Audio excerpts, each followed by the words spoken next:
To quote Thomas Jefferson, a well-informed citizenry is the best defense against tyranny.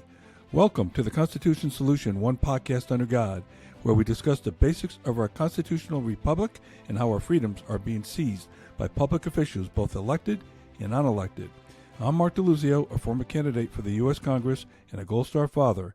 Join me as we learn together how we can save this unique experiment that we call America. Hi, Mark DeLuzio, episode 54. I want to dedicate this episode to term limits. And everybody has their opinion on term limits. Most of the people I talk to think that term limits are a good thing.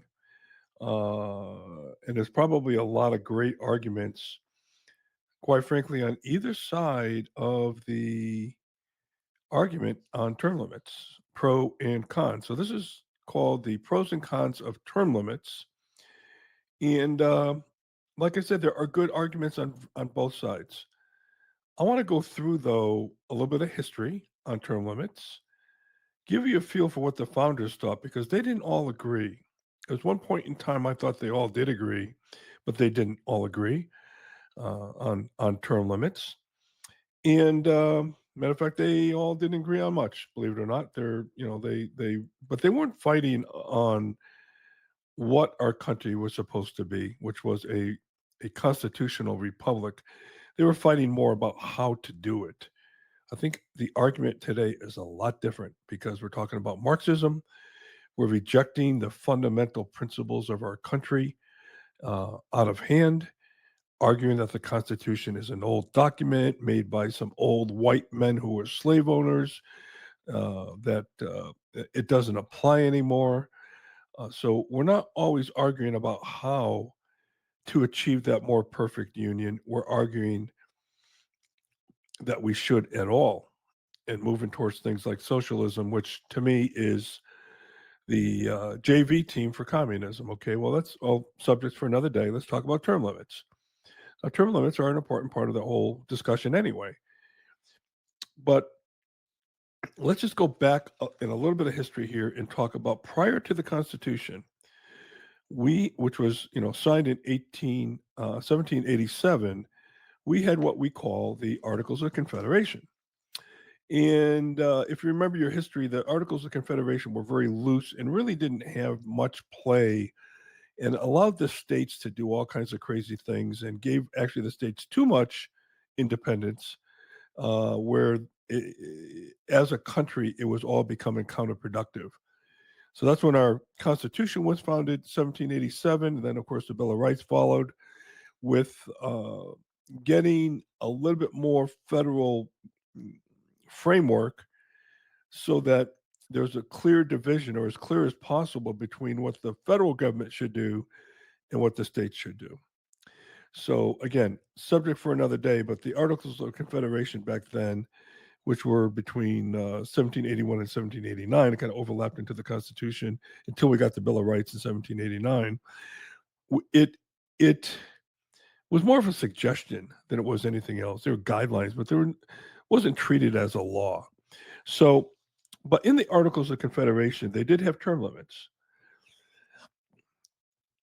Delegates to the Confederation could serve no more than 3 years in any 6-year period. Okay, and they were trying to prevent political entrenchment and promote rotation in office. And this, I think, a lot of the people that are pro term limits today are looking for that same thing, right? The downside was loss of experienced leaders. Okay, institutional memory. It weakened Congress during fragile national unity.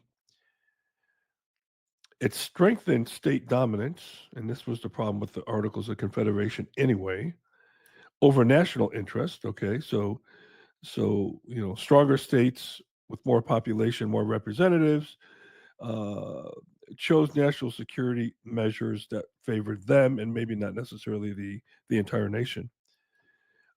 Policy instability, reduced accountability. So when they wrote the U.S. Constitution, There were no term limits for Congress or the president, and there were no term limits for the Senate. But the House was reelected every 2 years, and the Senate every 6 years, and that's exactly what it is now. Of course, the 17th Amendment took away the rights of the state legislators of appointing their federal senators from their state, which I think was a big mistake. But anyway, and then of course the president had a 4-year term, but there were no term limits, so the president could serve multiple terms, more than two. And again, the 25th Amendment was I believe it was the 22nd Amendment was the amendment that actually put term limits in for the president. This is after Roosevelt served a number of terms, which, you know, now the founders thought that elections were your natural check on power. That if your representative or what have you was not behaving right, not doing the things you want them to do, you vote them out of office. And I know sometimes that's easier said than done, right? But that was their thinking. They also wanted to retain experienced leaders because it does take, there's a learning curve. There's a lot of rules and all kinds of other things going on in Congress that take a little bit of while to learn. You don't just show up and give a speech and vote. There's a lot of intricate rules and parliamentary procedures that you have to learn. So it's not an easy thing just to show up and be effective on day one. Okay. And they also thought that, you know, no term limits will incentivize good behavior, where they thought maybe, geez, if you had term limits, you could do whatever you want on your last term because you have no repercussions, right?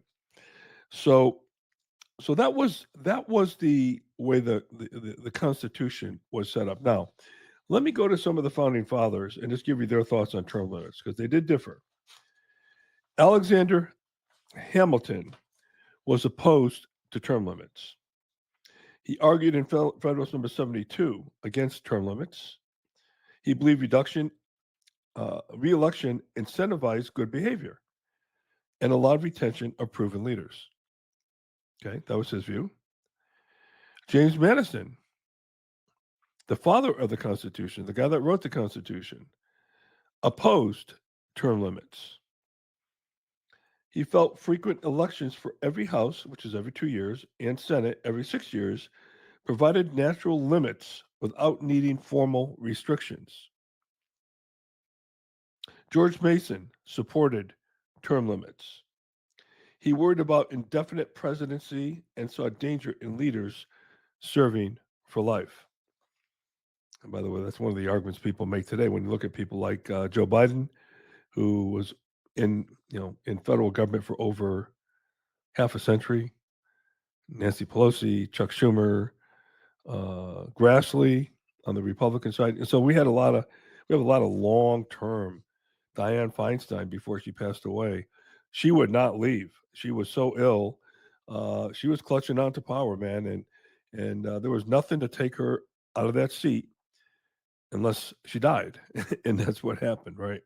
I'm not laughing at her death. Don't get me wrong. I'm saying that some of these people cling on to power, and they don't think what's really good for the people, right?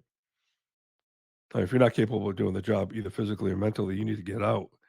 But that's not how it works, right? So again, another argument for the people who support term limits, right? Thomas Jefferson cautiously supported term limits. He favored rotation in office and warned against indefinite reelection. But he's worried about creating an office for life. So he was on the fence. And Thomas Jefferson probably was the best thinker out of all of them. And this is why this guy's on the fence, because he saw the pros and the cons and, you know, wasn't really able to fall on one side strongly or the other. And George Washington was neutral. But he voluntarily stepped down after 2 terms. Okay. So he established an informal tradition of stepping down after 2 terms. And that was pretty good until we got to this boy named FDR, the darling of the left. And Franklin Delano Roosevelt served I can't remember now. Was it four terms? But anyway, that two-term deal was honored all the way through. All right, it was kind of an unwritten policy, I guess you could say, with term limits, right? So let's just again, we mentioned a few of these, but let's just review the pros and the cons. And then I have a couple questions for you on the end. And I will let you know what I think about term limits. The pros: prevents enrichment of power and stops indefinite incumbency. Right.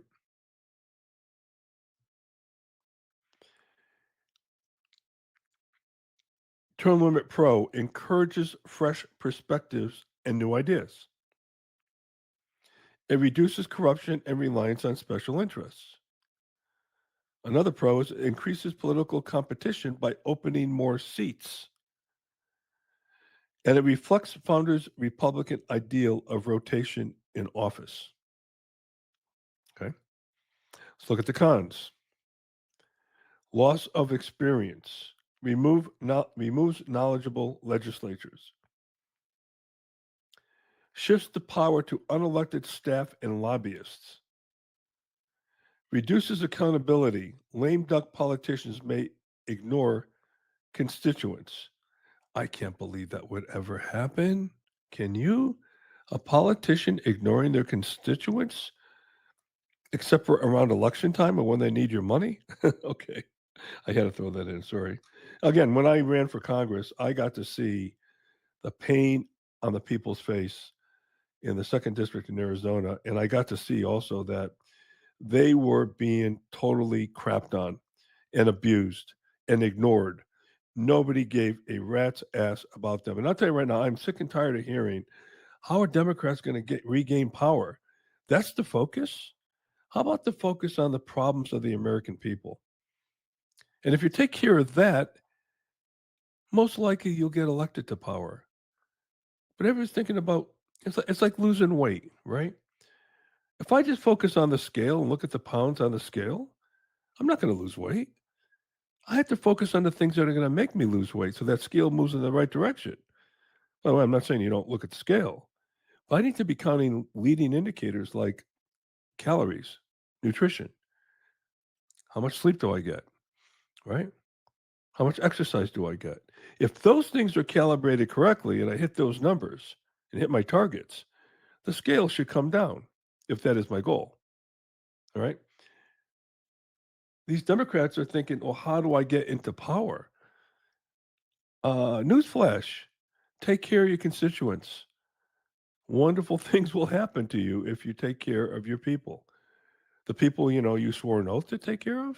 And this goes for the Republicans too, by the way. It's not all one sided. All right. So again, reduces accountability. The lame duck politicians will ignore constituents. I don't know. Like I said, I think that happens now anyway. Encourages short term focus over long term solutions. That is a definite, I see it in business all the time. I got to put points on the board. I hate that term. I got to put points on the board. We got to show some results. Meanwhile, you cut your nose off to spite your face. And 5 years later, you've got bigger problems than you did, had you been more patient and more strategic going forward. And limits voter choice by preventing reelection of trusted leaders. So those are the pros and cons. And by the way, there's arguments on both sides. So a couple questions. What makes you think that voters who elected a poor politician time and time and time again will not do so again when they're termed out? I have this conversation in Connecticut all the time with people. How are you electing Richard Blumenthal as senator? Da Nang Dick, who lied about his tour in Vietnam, or Chris Murphy, his sidekick, or Governor Lamont, who never saw a tax he didn't like. How is it that Connecticut is continuing to elect these guys? All right. Okay. Let's say Blumenthal gets termed out. Do you think the clowns that elected this guy are going to elect somebody that you approve of? I don't think so. I don't think so. It'll just be a younger Dick Blumenthal or younger Nancy Pelosi that will come in and pick up right where they left off. Remember, the people vote these people in, right?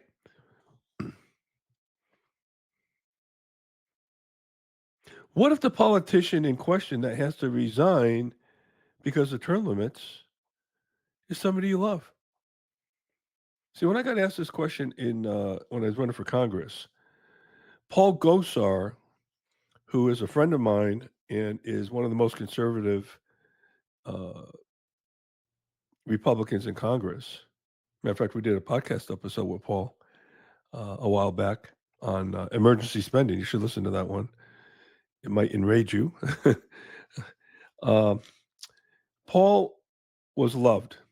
Now they redistricted the whole Arizona like they did all the rest of the country because of the new census in 2020.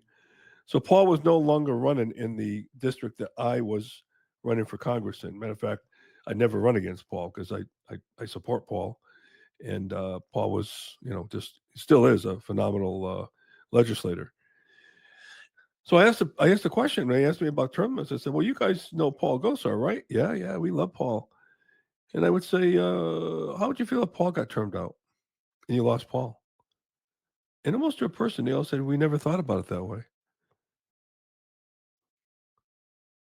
I mean, you gotta take the good with the bad, right? And you risk losing somebody that you really like, that's really doing the job that you put him there for. So why would you want to mess that up? Okay, so I think this whole thing with term limits and the mentality of the American voter, everybody thinks there's a simple solution to all these complex problems, and there are no simple solutions. Just by putting up a wall, we're not going to stop illegal immigration. But they think put up a wall and we're done. It doesn't work that way. Okay. Term limits, same thing. If we don't address the root cause of the problem that we're trying to solve, it won't matter. There are no silver bullets, no quick fixes. The problem is immorality, crapping on our constitutional rights by not following the Constitution, the backroom payoffs, the lobbyists who are donating millions and millions of dollars to these congressional campaigns, the military industrial complex, where members who actually vote on contracts for defense contractors get to own the stock of those companies. How'd you like that? You own stock in Raytheon, you're a congressman. Now a bill comes across your desk that says, hey, we have to award, $5 billion contract to Raytheon. Where's the independence? Where's the independence in that? Yeah, I know we have a STOCK, stock policy. Stop trading on congressional knowledge. Obama put it in 2012 and patted himself on the back. I got rid of corruption with Congress. Do you know what the penalty is first time? If you trade on insider trading, again, it's standing for Stop Trading on Congressional Knowledge, STOCK. Okay. The penalty for first time, if you get caught, $200. And you don't have to tell the public. $200. Okay. So that's all bull. We're not addressing the root cause. If we address the root cause of why we think we need term limits, then we wouldn't need term limits. And in all due respect, the voters are to blame here because the same voters who say they want term limits, I think you're getting a sense now. I'm against term limits. The same voters who say they're for term limits are the same people who put in these legislators that they want to get rid of. Yeah, not maybe one for one. So how is that going to solve anything? I don't see it solving anything, right? Now, what I do see it doing is taking away the rights of the people. Because whether or not you like a candidate or not, your right to vote for that candidate and get that candidate in office is a should be a protected right. And to have a law come in to say, yeah, we know you like Paul Gosar, but we're not going to let you vote for him anymore because he's termed out. I don't think that's right. Matter of fact, I don't think it's right for the president either. I mean, a lot of uh, the things that the president, puts in place are long-term solutions that you'll need him in there a number of years to see them through. Instead of spending half of his administration, his first term, let's say, campaigning for the second term. With Congress, it's even worse because you've got a 2-year term, and congressmen have to start campaigning. The first thing a new congressman happens to him when he gets into office or her is go raise money. I'm going to put you in a room. Here's a telephone. Go make phone calls. Raise money for the party. That's their first job when they get there. I know because I've talked to congressmen who successfully made it to Congress. Right? Well, wait a minute. I got to work with on the American people. I promised them to do this, that, and the other thing. No, no.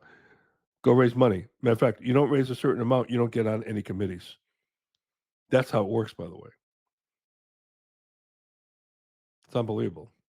So, matter of fact, I was told that you had to raise $1 million just to be considered on the House Ways and Means Committee. To be considered. There's no guarantee you'll get on that most cherished committee of all committees, right?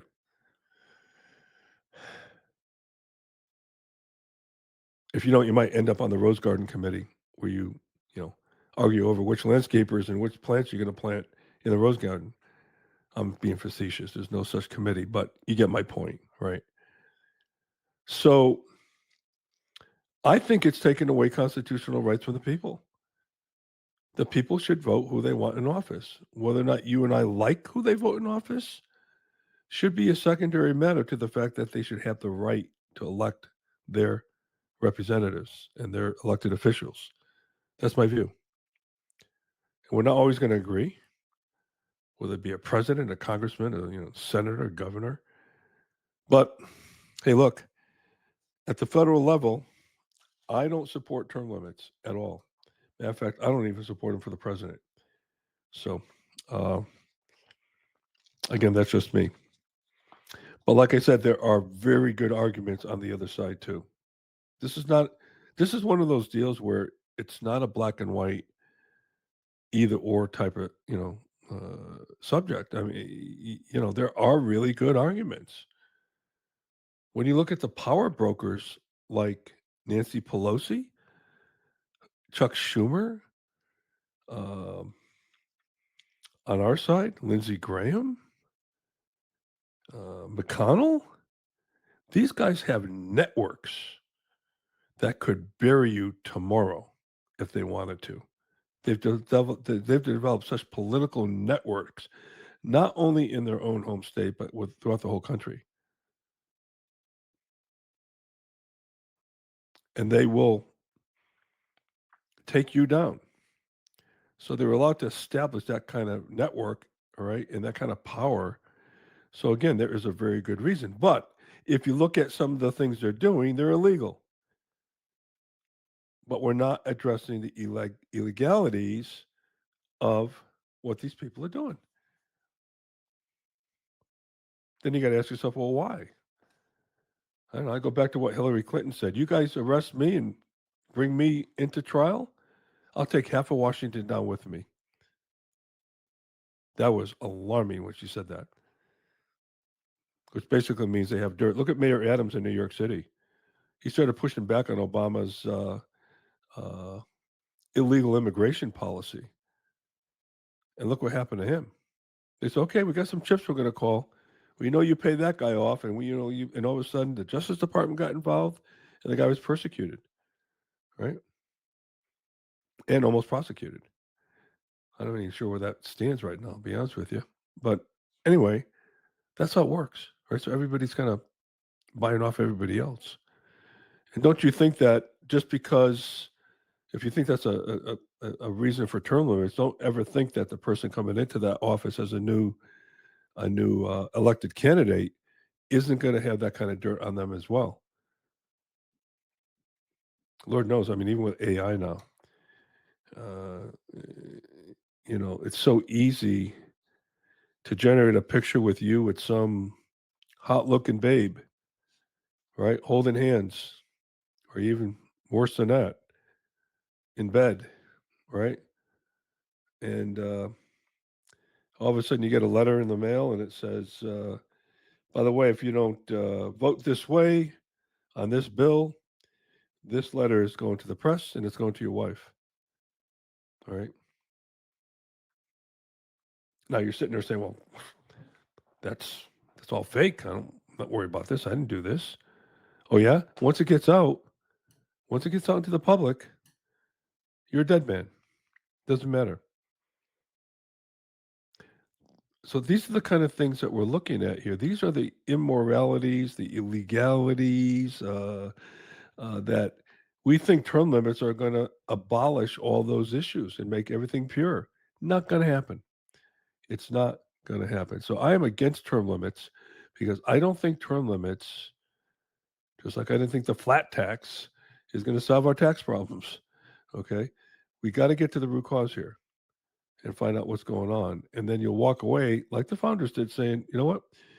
If we're pure, we don't need term limits. And even if we had term limits, it's not going to solve the things you think it's going to solve. That's my opinion. Anyway, you can disagree. That's fine. That's what this country's all about. So anyway, that's my view. A little bit of history, a little bit of thought behind, where did term limits come from? The pros and cons of term limits. At one time, I thought term limits were a good thing. I don't anymore. The more I thought about it, the more I kind of went into it. I'm a good problem solver, and I'm looking at this saying term limits is a band-aid, a weak band-aid, and it will easily fall off once a drop of water hits it, and it's not going to fix the things we think it's going to fix. Right? Okay. Thank you. Episode 54: the pros and cons of term limits. Stay safe out there. God bless Charlie Kirk. And I knew Charlie not well. I've spent probably 90 minutes with him one on one. Well, actually, my son and I spent 90 minutes with him one on one. When I was running for Congress, he wanted to get to know me and meet me, and he was gracious and asked a lot of good questions. Why are you running and all that good stuff. And he'll be missed. But I don't think the people who, you could argue Charlie was term limited out, right, with that gun. And guess what? He's not gone. And they just woke a sleeping bear. I mean, when the Emperor of Japan bombed Pearl Harbor, that was one of his comments. He said, "I think we woke the sleeping bear," and the movement of what Charlie's all about is going to be even bigger and greater than Charlie probably could have ever imagined. So anyway, God bless Charlie. God bless you. God bless America. And we'll see you guys next time. Episode 54, the pros and cons of term limits.